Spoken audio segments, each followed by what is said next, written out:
오늘 만남으로 두 대국은 정면 충돌을 일단 피했습니다. 하지만 타이완 문제나 기술 패권 같은 갈등 요인이 근본적으로 해결된 건 아닙니다. 내년엔 중국에서 미중 정상이 2차 담판을 합니다. 베이징 김효신 특파원입니다. 미국과 중국 정상이 직접 만나 한 발씩 양보하면서 당장의 정면 충돌 위기는 벗어났습니다. 미국으로서는 정치적 부담이었던 대두 수출길을 다시 열었고 초고율 관세를 실제 부과했다가는 연말 소비 시즌에 소비자들이 질 부담을 덜게 됐습니다.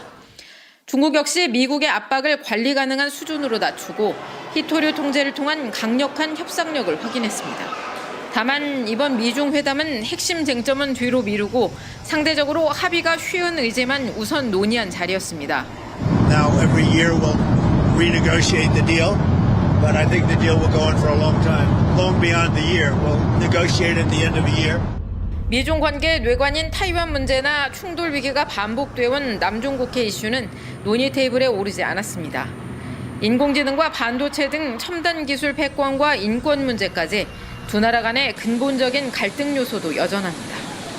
그래서 이번 회담을 두고 깨지기 쉬운 휴전, 대규모 재편이 아닌 전술적 휴전이라는 평가가 나옵니다. 作为世界前两大经济体，所以各有摩擦，这很正常。 트럼프 대통령은 내년 4월 직접 중국을 방문해 시진핑 주석과 2차 담판을 벌일 예정입니다. 미중 양국은 일단 급한 불은 끄고 연장전 대비에 들어갔습니다. 베이징에서 KBS 뉴스 김효신입니다. 오늘 대한민국에선 세계가 주목하는 정상 외교전이 긴박하게 펼쳐졌습니다. 미국과 중국 정상이 우리 땅에서 만났고 한일 정상도 첫 만남을 가졌습니다. 한미 정상회담 하루 만에 우리나라가 핵 추진 잠수함을 갖게 됐다는 발표도 나왔습니다. APEC 현장에서 특집 KBS 9시 뉴스 시작합니다. 네, 먼저 미중 정상회담 결과를 전해드립니다. 두 나라의 무역 전쟁이 일단 봉합 국면에 들어섰습니다. 양국 정상은 부산에서 만나 희토류와 관세를 주고받았습니다. 첫 소식 홍진아 기자가 보도합니다. 트럼프 미국 대통령과 시진핑 중국 주석이 6년 4개월 만에 손을 맞잡았습니다. 이례적인 인사와 사진 촬영, 이어 본격적인 회담이 시작됐습니다. I think we've already agreed to a lot of things, and we'll agree to some more right now. 座谈，就解决各自当前的关切大问题。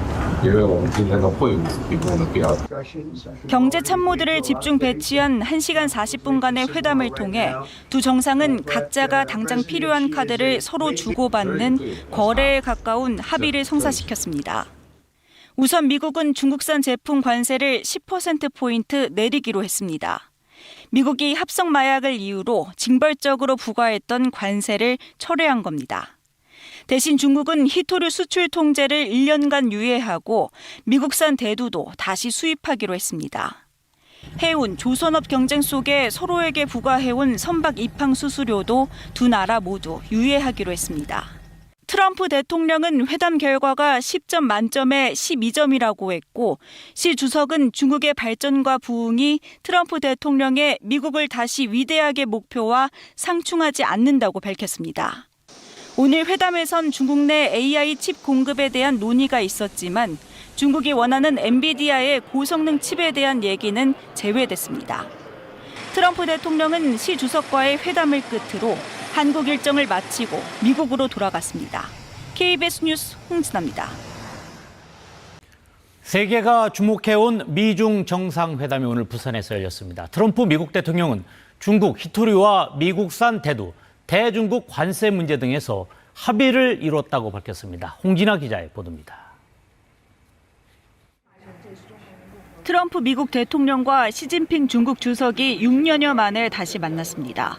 앞선 고위급 협상에서 이미 일부 의제를 조율한 만큼 합의를 거론하며 회담은 시작됐습니다. I think we've already agreed to a lot of things, and we'll agree to some more right now. 트럼프 대통령은 양국 관계가 더 발전할 거라고 했고 시 주석은 양국이 때로 마찰을 빚지만 정상적인 거라며 협력할 준비가 돼 있다고 화답했습니다. 100분가량의 정상회담에서 중국은 대두 등 미국산 농산물 수입을 재개하고 미국은 대중국 펜타닐 관세를 10%포인트 인하하기로 했다고 트럼프 대통령은 밝혔습니다. 중국의 가장 강력한 카드였던 히토류 통제도 1년간 유예하기로 했고 매년 연장될 거라고 했습니다. Now every year we'll renegotiate the deal, but I think the deal will go on for a long time, long beyond the year. We'll negotiate at the end of the year, but all of the rare earth has been settled. 시 주석도 미중은 상호 보복의 악순환보다는 협력의 장기 이익에 집중해야 한다고 밝혔습니다. 하지만 미국의 AI 칩 수출 통제 등 갈등의 근본 원인은 여전합니다. 트럼프 대통령은 회담에서 AI 칩 논의가 있었지만 엔비디아의 고성능 칩에 대한 얘기는 없었다고 전했습니다. 다만 미중 정상은 내년에 서로 상대국을 방문하기로 해 대화를 이어가겠다는 의지는 분명히 했습니다. KBS 뉴스 홍진아입니다.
Thank you very much for watching Newsnight. Laura Coates Live starts right now. Here we go, the room where it is happening.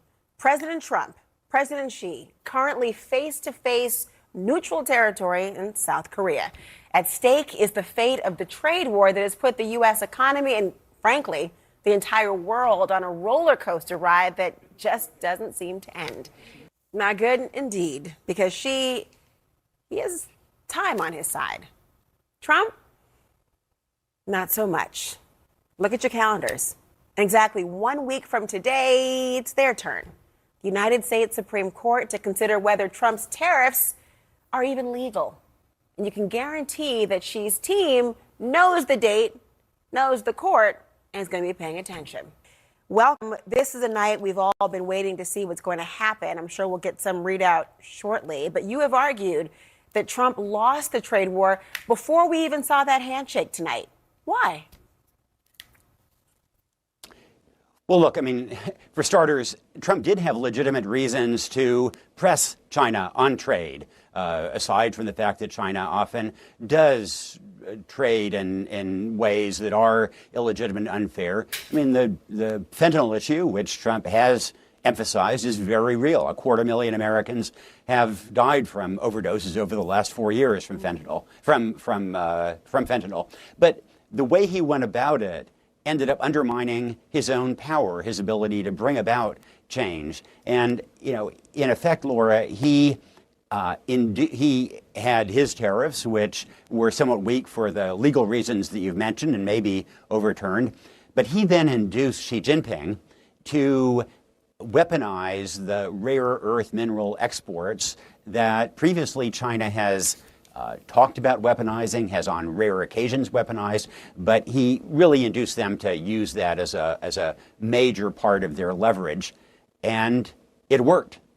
Well, look, Xi has great America watchers, and you know, he sent his daughter to study in the U.S. He knows America very well, and he understands Trump's strengths and vulnerabilities. And he recognizes the fact that the courts may overturn Trump's ability to impose those tariffs. He understands the political pressures on President Trump to get, you know, purchases of soybeans for American farmers. And he recognizes also that there is political pressure on Trump for rapid results in a way that there is not pressure on Xi Jinping. You know, Xi Jinping has strategic patience. He can, his people can be a little upset for a while, and if you're a dictator, that doesn't really matter. And so the upshot, I think, is that Xi, you know, I think he probably wants a deal, but he wants to maintain leverage in that deal. And one of the things that Treasury Secretary Scott Bessent has talked about is some kind of a deal in which there is a 1-year suspension of certain controls on rare earth exports. And so I think President Trump would count that as a win. Look, we've got rare earths flowing again.